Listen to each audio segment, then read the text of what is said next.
There is a mansion on a mountain that refuses to die. Rising from the mist-shrouded peaks of the Blue Ridge, its white marble walls gleam like bone against the Virginia sky. From a distance, it looks like something torn from the hills of Rome and dropped, impossibly, onto American soil. But come closer. Walk the crumbling terraces where weeds push through imported Italian stone. Step into the shadow of towers that once promised eternity. And listen. Because this palace built for love has become a house of whispers, a monument to tragedy, and according to those who dare to explore its decaying halls, one of the most haunted places in America. This is Swannanoa, and its story is not what you have been told. The Promise on the Mountain. To understand what Swannanoa became, we must first understand the man who dreamed it into being. James Henry Dooley was born on January 17, 1841, in Richmond, Virginia. His parents were Irish immigrants who had arrived in America with something rare for newcomers of their time. They brought money, education, and ambition. His father, John Dooley, established the Great Southern Hat and Cap Manufactory, which would become the largest hat manufacturer in the American South. But more importantly, John Dooley invested early and wisely in the railroads that were beginning to stitch the young nation together. Young James showed brilliance from the start. He enrolled at Georgetown College in Washington when he was just 15 years old and became the first student in the school's history to rank at the head of his class during all 4 years. He graduated in 1860 with dreams of becoming a lawyer. But fate had other plans. The Civil War was coming, and the Dooley family would be swept into its terrible current. In April of 1862, James enlisted in the Confederate Army alongside his brother John. They joined their father's unit, Company C of the 1st Virginia Infantry, also known as the Montgomery Guard. It was a militia company comprised largely of Richmonders of Irish origin, men who had found prosperity in the New World and were now prepared to fight for their adopted Southern home. The brothers did not have long to wait for battle. On May 5, 1862, at Williamsburg during the Peninsula Campaign, James Dooley fell. A Union bullet tore through his flesh, and he collapsed on soil that would be soaked with the blood of thousands before the war ended. He was captured, held as a prisoner, and later exchanged. But the wound had done its damage. He received a medical discharge and spent the rest of the war in the Confederate Ordnance Department, far from the front lines. His brother John kept a diary throughout the conflict, documenting the horrors they witnessed with unflinching honesty. Those pages would later be published, a candid account of a war that divided families and destroyed generations. But James carried different memories. He carried the knowledge of how quickly everything could be taken away, how a single bullet, a single moment, could end all plans and promises. When the war ended, James returned to Georgetown for his master's degree, then came home to a Richmond that lay in ruins. The Great Fire of 1865 had consumed much of the business district in the final days of the Confederacy. His father's hat manufactory, the source of the family's wealth, was gone. They had to start again, and James Dooley was very good at starting again. The weight of war. The Civil War had taken more from the Dooley family than their business. James's younger brother John had kept that remarkable diary, recording the terror and tedium of combat with equal precision. He documented the fear before battle, the screams of the wounded, the eerie silence that followed the guns. John would later enter Georgetown Seminary, seeking God after witnessing so much death. He died in 1873, before he could be ordained, another casualty of a war that kept claiming its victims long after the shooting stopped. James himself carried invisible wounds. The bullet at Williamsburg had healed, leaving only scars on his flesh. But the experience had changed something fundamental in his character. He became driven in a way that went beyond ordinary ambition. He worked relentlessly, investing not just money, but himself into every project. He seemed to believe that if he could only build enough, create enough, leave enough monuments to human achievement, he could somehow balance the destruction he had witnessed. His faith deepened, too. The Dooley family had always been prominent in St. Peter's Roman Catholic Church in Richmond, and James continued that tradition with almost obsessive dedication. He served on the board of St. Joseph's Orphanage for more than 50 years, helping children who had lost their parents, just as war had nearly cost him his father and brother. He gave not just money, but time, attending meetings, visiting the children, ensuring their education and care. When he finally died, his $3 million bequest to the orphanage was not a surprise to anyone who knew him. It was simply the culmination of a lifetime of devotion, the making of a fortune. In the years that followed, James Dooley rebuilt not just his family's wealth, but helped reconstruct the economic foundations of the defeated South.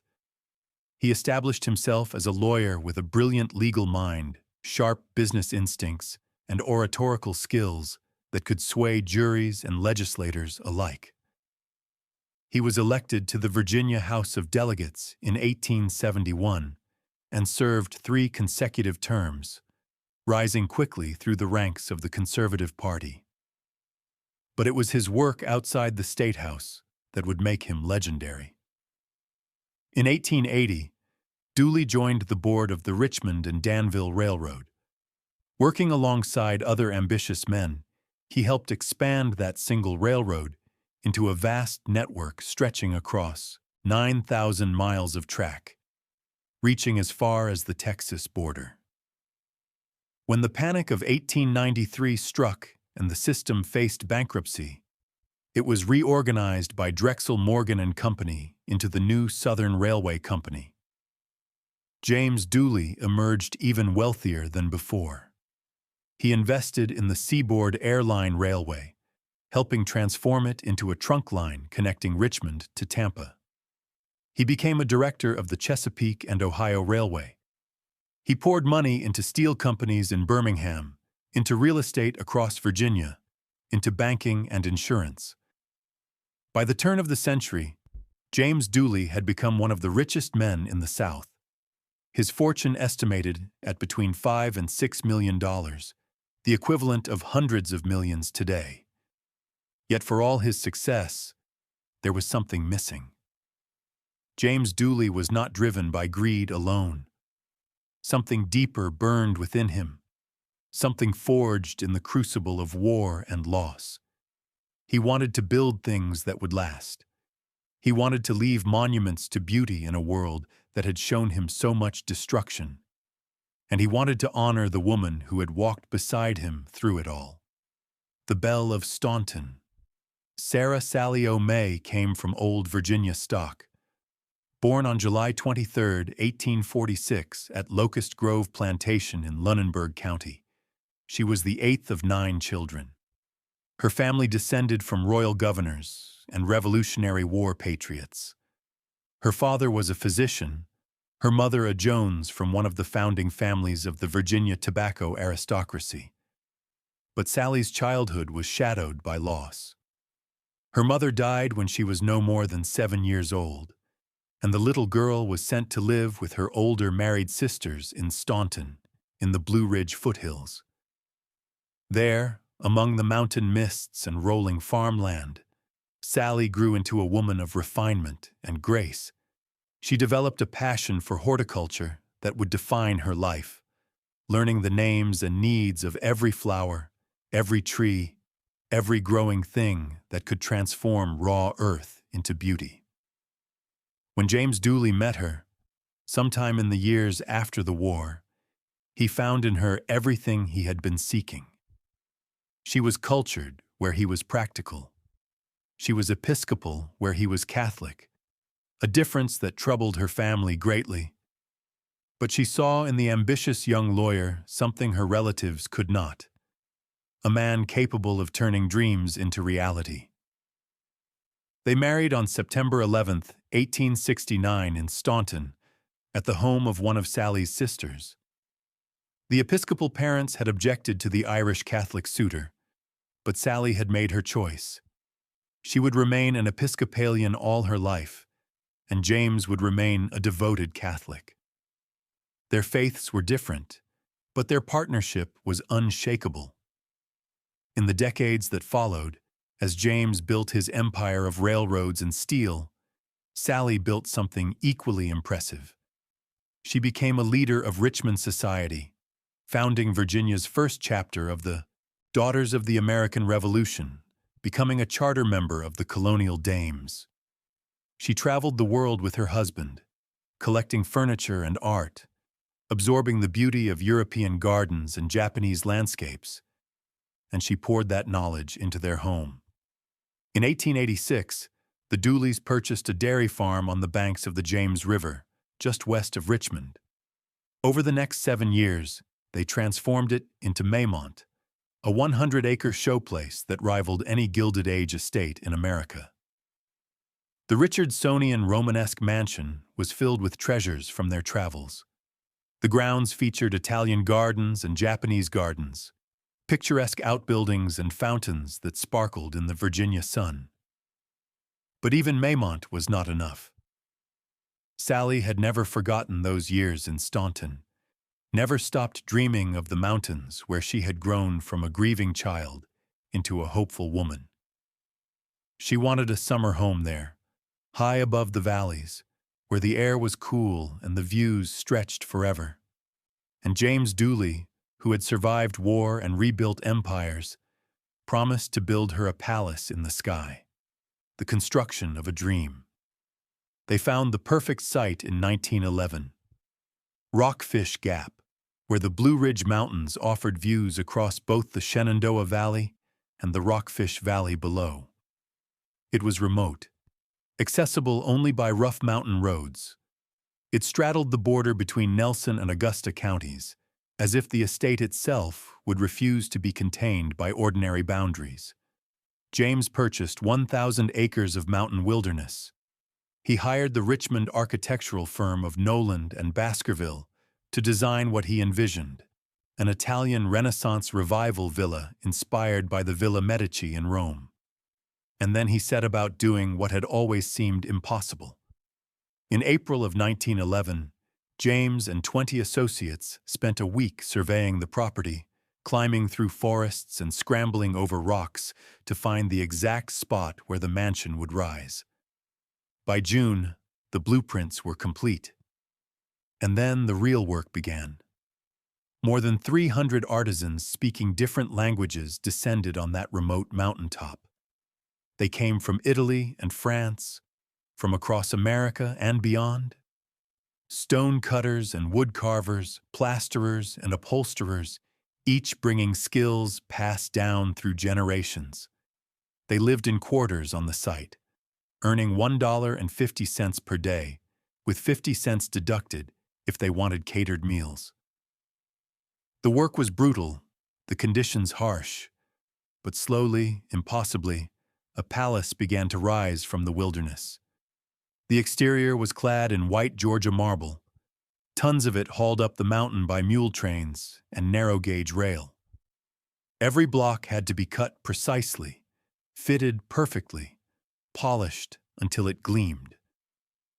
The interior would feature Italian Carrara marble from quarries that had supplied the sculptors of the Renaissance, sienna marble in warm golden tones, teak wood paneling, carved with intricate designs, coffered ceilings that took months to complete, hand-tooled leather-covering walls that would never see a visitor. And at the heart of it all, rising above a grand marble staircase, they installed a masterpiece that cost $100,000 in 1912 money, more than most Americans would earn in a lifetime. It was a stained glass window from Louis C. Tiffany Studios, 4,000 pieces of colored glass assembled into a single image. And that image was Sally Mae Dooley herself, depicted as Saint Cecilia in a garden, surrounded by the flowers she loved. It was the largest Tiffany window ever installed in a private residence in America. It was James Dooley's love letter to his wife, written in light. They called the estate Swannanoa. Some said the name came from Native American words meaning land of beauty, but those who knew Sally understood the real reason. She adored swans, those elegant birds that mate for life, that glide through water with such grace, that die beside their partners rather than live alone. The swan became her symbol, her furniture carved in swan shapes, her bedroom filled with swan motifs. The palace on the mountain was her final nest. The cost was staggering, $2 million in 1912, the equivalent of nearly $50 million today. The construction took 8 years from start to finish, with the exterior completed by 1913 and interior work continuing long after. Swannanoa was the first home in Nelson County to have electricity, requiring its own power plant on the property. It had an elevator, central heating, modern plumbing with some fixtures made of gold. Like Thomas Jefferson's Monticello just 27 miles away, it had a dumbwaiter to carry food from the basement kitchen to the dining room above. The challenges of construction were immense. Materials had to be hauled up narrow mountain roads that barely existed. Workers lived in rough conditions on the remote site, isolated from their families for months at a time. The weather on the mountaintop was unpredictable, with sudden storms and bitter cold even in summer. One stonecutter earned about $1,200 a year, making the $100,000 Tiffany window worth nearly a century of his labor.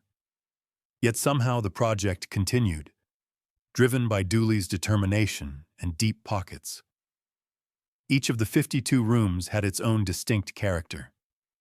The Florentine dining room featured elaborate plasterwork and a massive Carrara marble fireplace. The Louis XV drawing room sparkled with gilt and crystal. The Oriental den was designed in Turkish style with a Persian fireplace. The smoking room echoed with masculine elegance. And throughout the mansion, those coffered ceilings and teak panels and hand-tooled leather walls announced that no expense had been spared, no detail overlooked, no corner of this palace anything less than perfect. The terraced Italian gardens tumbled down the mountainside in carefully planned cascades. Fountains sparkled among statuary. A Persian-style tower offered views across 2 valleys. A pergola provided shade for afternoon walks. Every detail was perfect. Every corner spoke of wealth and taste and love. By the time it was finished, James and Sally Dooley were old. He was in his 70s, she approaching 80.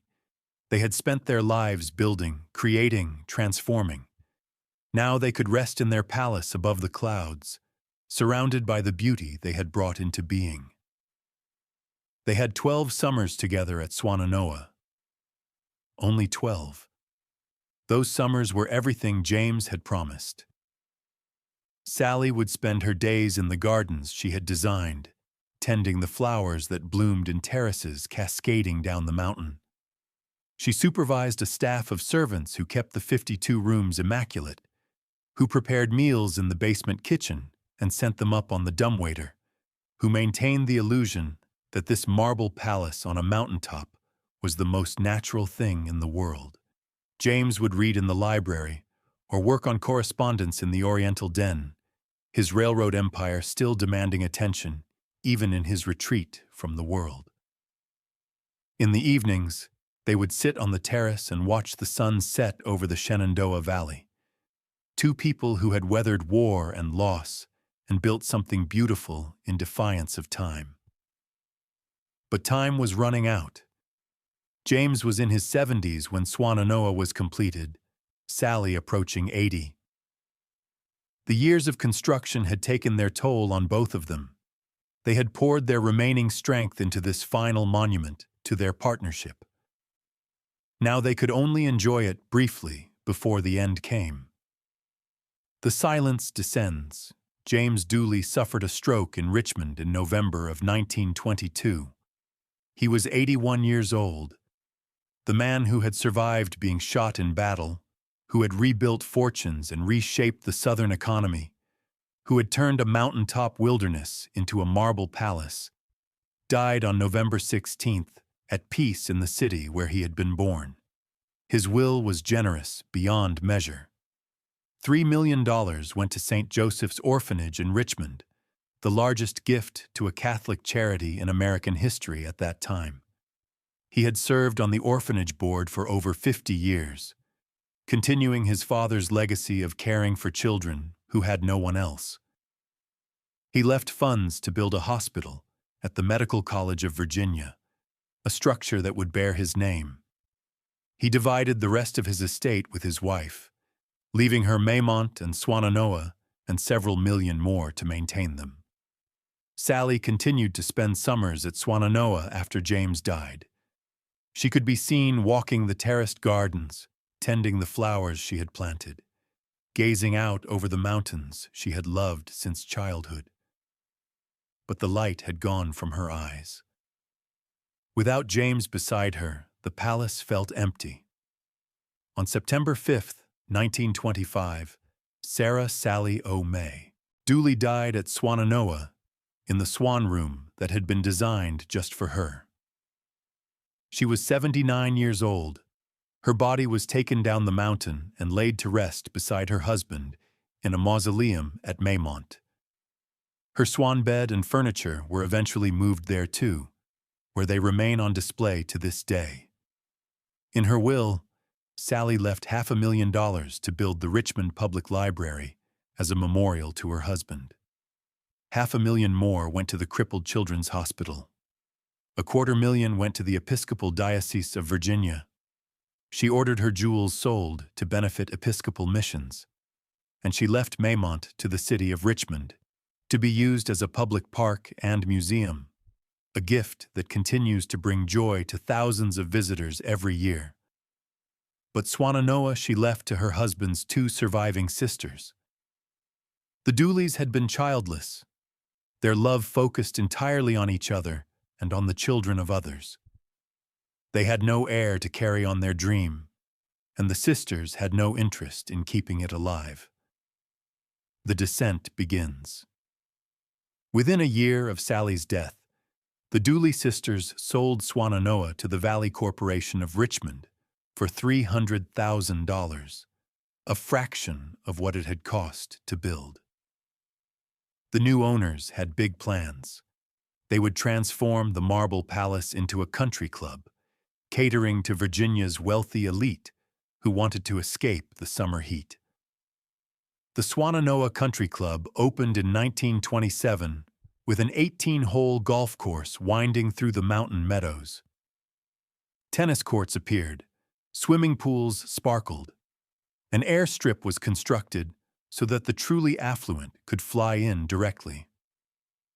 And in a small stone building near the main gate, something else appeared, something that would add a different kind of legend to Swannanoa's growing mythology. It was prohibition, and alcohol was illegal throughout America. But the remote mountain estate offered perfect cover for those who wanted to indulge.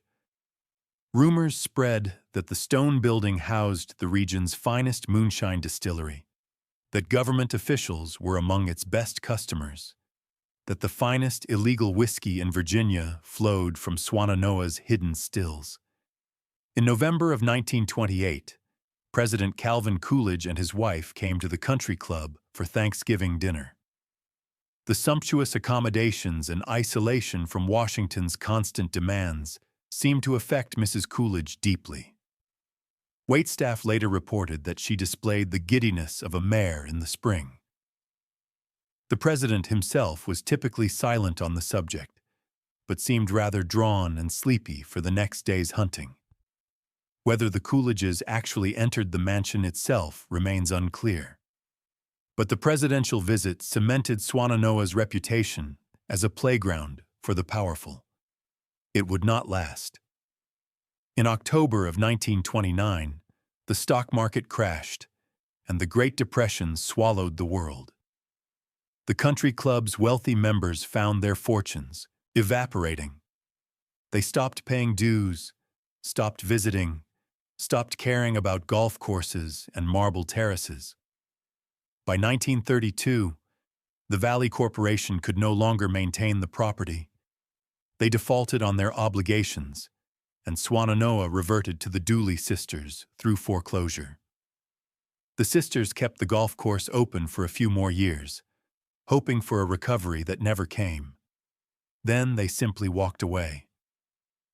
The marble palace that had cost $2 million to build, that had taken 300 artisans 8 years to complete, that represented the greatest love story of the Gilded Age South, was abandoned.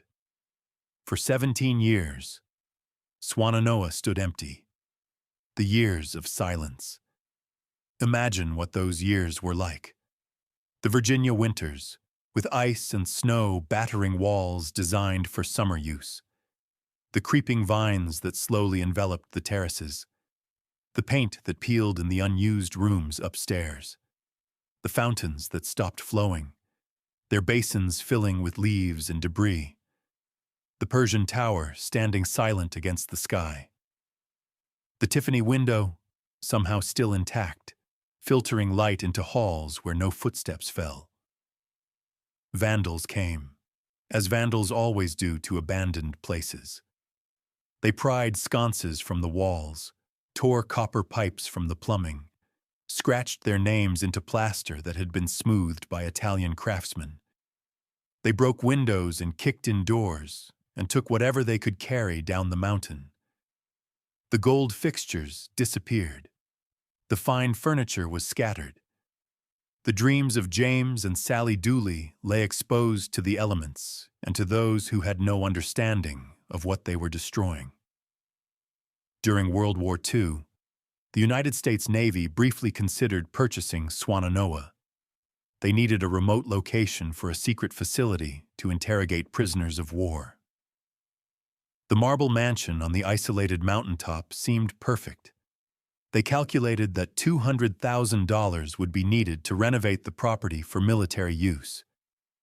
But Congress balked at the idea of buying such a palatial structure for such a grim purpose. They chose a civilian conservation corps camp at Fort Hunt, Virginia instead, giving it the code name P.O. Box 1142. The interrogation facility that might have filled Swannanoa's halls with the screams of captured enemies went elsewhere, and the mansion continued to decay. The rumors grew wild during these years of abandonment. Some locals claimed to see lights moving through the windows at night, though no one lived inside. Others reported hearing music drifting down from the mountaintop, phantom orchestras playing for phantom guests. The isolation of the site allowed imaginations to run free. Stories multiplied about what really went on behind those marble walls, growing darker and stranger with each telling. There were whispers about the Illuminati, about secret societies using the abandoned palace for rituals. Some claimed that wealthy families still visited in secret, conducting business that could not be done in the light of day. Others said the property was cursed, that the Dooleys had angered something when they disturbed the mountain, that nothing built there could ever prosper. The silence from the estate only fed these speculations. No one was there to contradict the rumors. No one was there to tell the truth. Then, in 1944, a Charlottesville businessman named A.T. Dulaney gathered a consortium of investors and purchased what remained of Swannanoa for $60,100. They formed a company called Skyline Swannanoa, Incorporated, with vague notions of developing the property. Dulaney began offering tours, showing visitors the faded grandeur, the remarkable Tiffany window. the views that still took breath away even as the building crumbled around them. But true salvation would come from a completely unexpected direction. It would come from a 77-year-old artist who believed he had discovered the secrets of the universe. The cosmic consciousness arrives. Walter Bowman Russell was born in Boston on May 19, 1871. He left school at age 9 to help support his family, but taught himself everything from music to sculpture to architecture to philosophy. He became a renowned portrait painter, creating images of famous children for wealthy clients. He sculpted busts of Mark Twain and Thomas Edison. He was commissioned by President Franklin Roosevelt to create the 4 Freedoms statues. Walter Cronkite, upon Russell's death, would call him the Leonardo da Vinci of our time. But Russell believed his true calling was not art. It was cosmic illumination. In 1921, Russell claimed to have experienced a mystical awakening that lasted 39 days and nights. During this period, he said, "The secrets of light, of gravity, of creation itself had been revealed to him." He began writing books with titles like The Universal One and The Secret of Light, outlining a philosophy that mixed spirituality with pseudoscience, mysticism with mechanics. Scientists rejected his ideas completely, but thousands of ordinary people found meaning in his writings about cosmic consciousness and the unity of all things. In 1946, a woman named Daisy Cook Stebbing read one of Russell's books and knew immediately that she had found her soulmate. Born in Buckinghamshire, England, in 1904, Daisy had been a model and businesswoman who had achieved considerable success but felt something was missing from her life. She called Russell, told him of her conviction, and their relationship began. 2 years later, Russell divorced his first wife and married Daisy. She changed her name to Lao, after Lao Tzu, the ancient Chinese philosopher said to have written the Tao Te Ching. Together, the Russells embarked on a cross-country journey, searching for a place to establish a museum for Walter's art and a center for their spiritual teachings. When they drove up the winding road to Swannanoa in 1948, Lao Russell knew immediately. This was the place she had seen in her visions. This was where their life's work would find its home. They leased the property for 50 years from Skyline Swannanoa and set about doing what the wealthy country club owners had failed to do. They restored it. Working largely with their own hands and limited funds, Walter and Lau cleaned the marble walls, repaired what they could, and filled the empty rooms with Russell's paintings and sculptures. They established the Walter Russell Foundation and opened Swannanoa as a museum dedicated to cosmic consciousness. In 1950, Virginia's Governor Colgate Darden helped them celebrate the mansion's rebirth.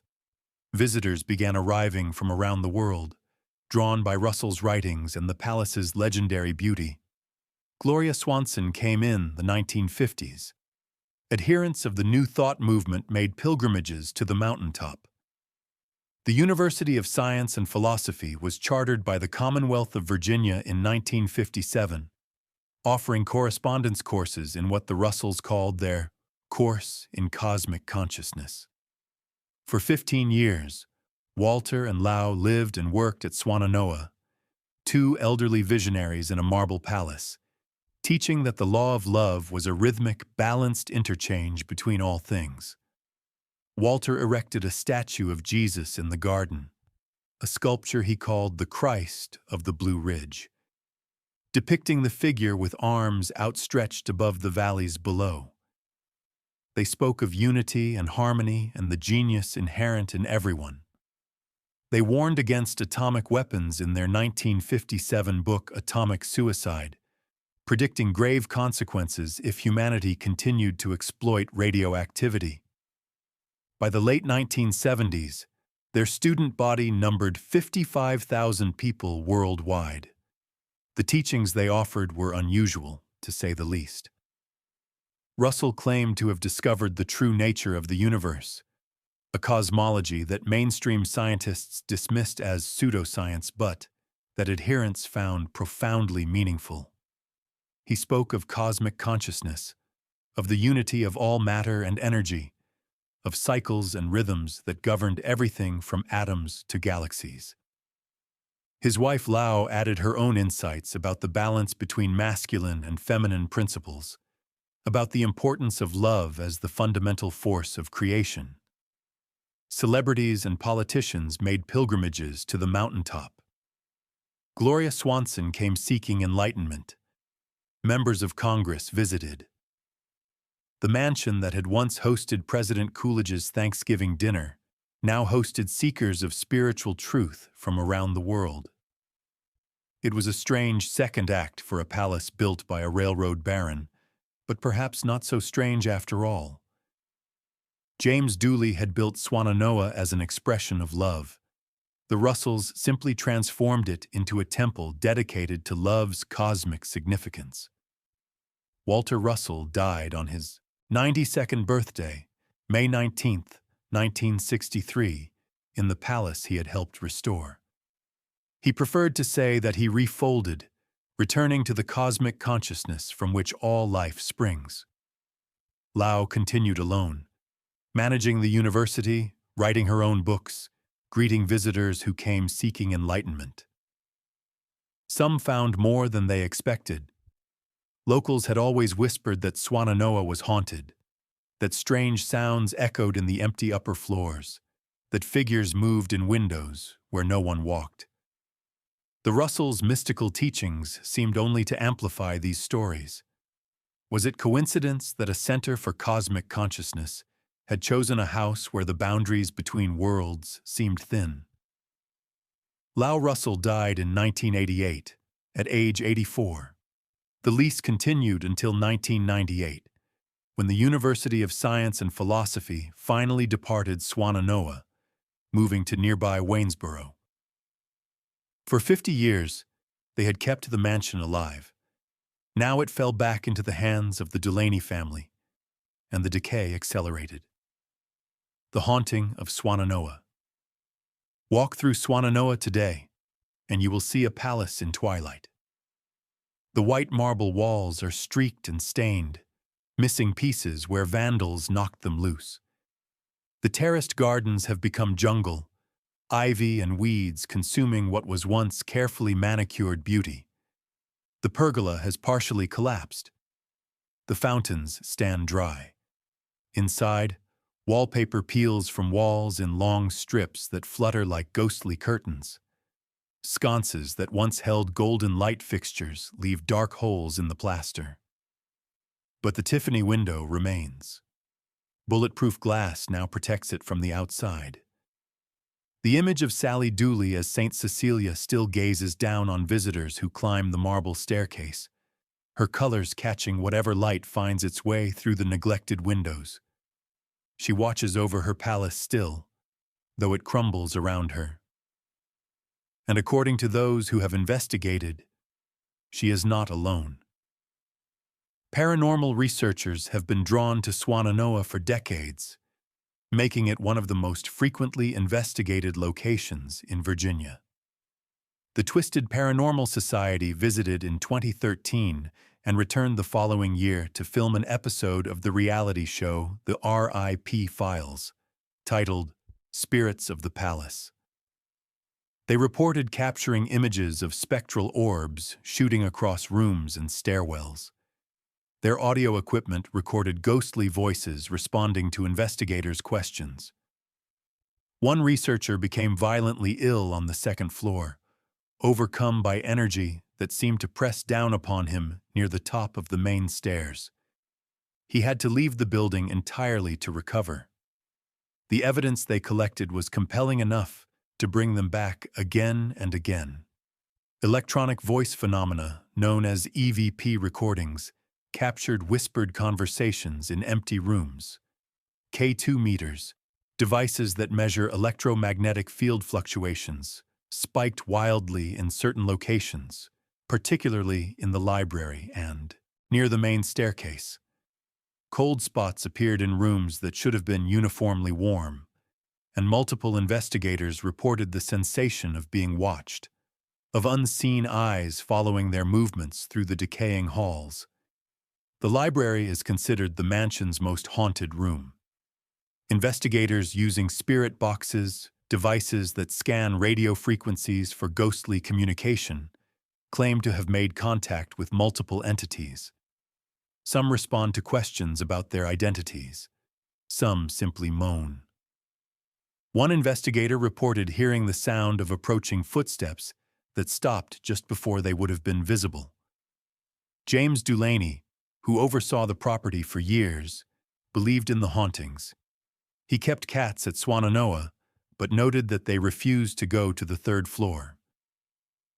Sally Dooley, he explained, had disliked cats. Perhaps she still does. Other spirits have been identified as well. Anthony, believed to be a former servant, is described as the liveliest of the mansion's supernatural residents. Groundskeepers and maids who worked the estate in its heyday are said to linger still, their voices captured on recording equipment, their footsteps echoing in empty hallways. Walter Russell himself, according to some investigators, never truly left. He and Lau still answer questions through spirit boxes, still communicate with those seeking cosmic consciousness. And then there are the darker stories. Some visitors report being pushed on the stairs. Others feel hands on their backs in empty rooms. A heavy, oppressive energy fills certain spaces, particularly on the second floor near Sally's former chambers. People who stay too long leave exhausted, drained, as if something has been feeding on their vitality. The metaphysical group Starborn 1111 held a ritual at Swannanoa in 2012, attempting to open a doorway between our world of duality and the greater reality. UFO sightings have been reported on Afton Mountain. Bigfoot hunters claim the surrounding forests hide something unexplained.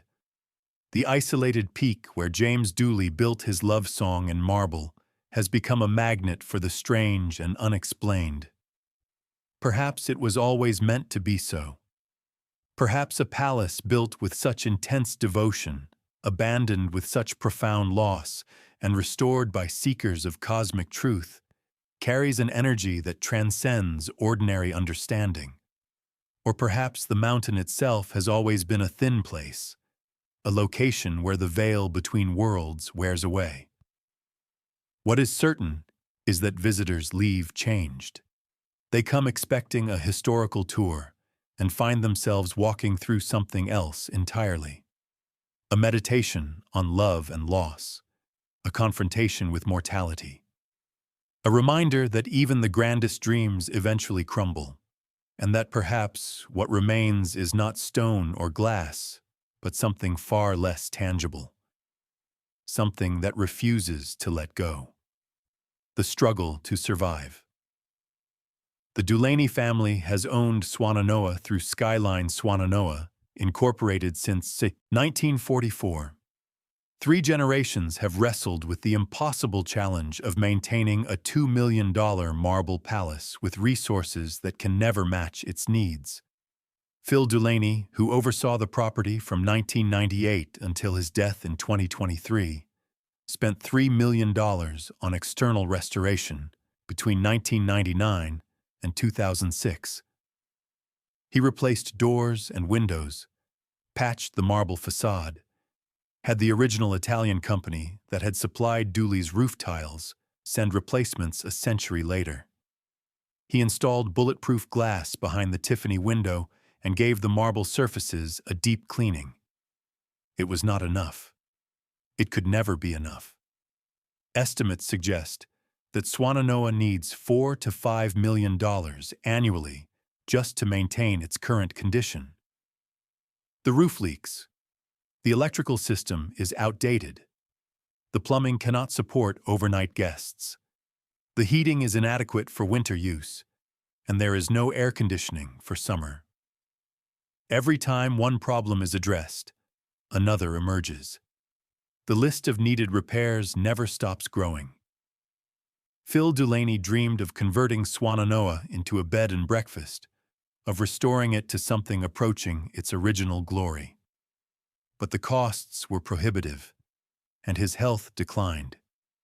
He died in July of 2023, leaving his widow, Sandy, to manage the property. She was 77 years old, a former librarian, and now the chatelaine of a crumbling palace. Sandy Delaney has continued to offer tours, host wedding receptions, and stage events like the annual Halloween Spooktacular that draws visitors from across Virginia. The mansion operates as a private venue, available by booking for those who want to experience its faded grandeur. Photographers come to capture the aesthetic of beautiful Decay. Paranormal investigators come seeking contact with the other side. Brides come because where else can you get married in a genuine marble palace with a Tiffany window glowing above you? But the future remains uncertain. Local residents have offered help that has been declined. Potential buyers have made offers that have been rejected. Phil Delaney once said that selling Swannanoa would be like selling one of his children. The family holds on year after year, watching the decay advance, hoping for a miracle that seems unlikely to arrive. The adjacent Swannanoa Golf and Country Club property, 236 acres of rolling mountain terrain, was listed for sale recently. Real estate developers have explored possibilities, imagining wedding venues, luxury resorts, residential developments. But the costs and complications of the remote location have deterred serious investors. The golf course lies overgrown. The stone building that once allegedly housed Prohibition moonshine stands empty. The past retreats further into shadow, the meaning of the monument. Stand on the terrace of Swannanoa on a clear morning and look out over the valley below. The mist rises from the forests like smoke from a dying fire. The sun catches the marble walls and makes them glow, just for a moment, with something like their original brilliance. The Tiffany window blazes with color.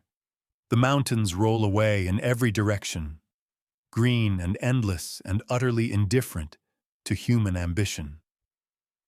What did James Dooley think he was building? A monument to love, certainly. A testament to what determination and wealth could accomplish. A place where his wife could remember the mountains of her childhood while surrounded by the finest materials the world could offer. He poured everything he had into these walls. Everything except time. He and Sally spent only 12 summers here together before death claimed first him, then her. The palace outlived them both by a century and counting. What did the Russells think they were creating? A center for cosmic consciousness, a place where seekers could touch something beyond ordinary reality. They lived here longer than the Dooleys did, 15 years of mystical exploration in marble halls. Their university enrolled 55,000 students, who never set foot on the mountain but studied the teachings that emanated from it. They believed they were changing the world from this isolated peak. Perhaps they did. Perhaps the energy they channeled still lingers in the stones. What do the ghosts think they are doing? If Sally Dooley truly walks these halls, what keeps her here? Is it love for the palace James built her? Attachment to the swan room where she died? Or something darker, some unfinished business that chains her spirit to crumbling walls? If the servants and groundskeepers remain, what debt do they feel they still owe? What duty calls them to patrol empty corridors in a house that no longer needs their service? And what do visitors seek when they climb the mountain road? History, perhaps. Beauty, even in decay. A brush with the supernatural. Instagram photographs that capture something impossible to describe. Or maybe just the particular sadness that comes from standing in a dream that someone else dreamed, knowing how briefly dreams last, knowing that your own dreams will someday crumble too. Swannanoa means different things to different people. To historians, it represents the peak of Gilded Age extravagance in Virginia, a structure that rivals Newport's mansions in ambition, if not in preservation. To ghost hunters, it is a portal to another realm, one of the most active paranormal sites on the East Coast. To the Dooley family, it is a legacy and a burden, a treasure they cannot quite maintain and cannot bear to release. To the tourists who come for weddings or Halloween events, it is a backdrop, a setting, a place to take pictures before returning to ordinary life. But to those who truly listen, who walk slowly through the decaying rooms and let the silence settle around them, Swannanoa is something else. It is a meditation on mortality. A lesson in the futility of building against time. A reminder that love can construct palaces but cannot make them last. That devotion can import marble from Italy and glass from Tiffany and still end in weeds and peeling wallpaper. That every grand gesture eventually becomes a ghost story. The last light. The sun is setting over the Blue Ridge now. The marble walls take on a rose-gold tint that hides the stains and cracks. The mountains darken into silhouette. Somewhere in the mansion, a door creaks in wind that should not be there. A footstep echoes where no one walks. The cats refuse to go upstairs. Soon it will be dark, and Swannanoa will slip into that other world it seems to inhabit when the living have gone home. The spirits will have the palace to themselves, Sally and her servants, Walter and Lau, whoever else lingers in these halls that were built for joy and have known so much sorrow. They will glide through rooms that once hosted presidents and movie stars. They will climb staircases that once echoed with laughter. They will gaze at the Tiffany window that still glows with the image of a woman who loved swans because they mated for life. And perhaps, in some way we cannot understand, they will be happy. Because what is a ghost but love that refuses to die? What is a haunting but devotion that transcends the grave? James Dooley built this palace for his wife, and something of that love remains embedded in every stone. It is not gone. It has only changed form. It has become the whisper in empty rooms, the cold spot on summer nights, the presence felt by those who are sensitive enough to perceive it. The mansion may continue to decay. The marble may crack further. The roof may finally collapse. The gardens may become forest. Someday, Swannanoa may be nothing but foundation stones and memories, another lost palace that future generations read about in books. But the love that built it, the dreams that sustained it, the spirits that inhabit it, these will endure. Because some things are stronger than stone, some promises outlast even marble, and some stories, once begun, never truly end. They just wait for someone else to listen. This is Swannanoa, Virginia's palace of love and loss, America's monument to devotion and decay. One of the most haunted places in a state filled with ghosts. It stands on its mountain still, white walls gleaming against the darkening sky, Tiffany window catching the last light, waiting for whatever comes next. And somewhere in its empty halls, a woman who loved swans and a man who moved mountains walks together through eternity. Their palace crumbles around them, but they do not seem to mind. They have each other. They have their dream. They have forever. What more could any love story ask? The mountain remains. The palace endures. And somewhere between the living and the dead, between the remembered and the forgotten, Swannanoa keeps its secrets.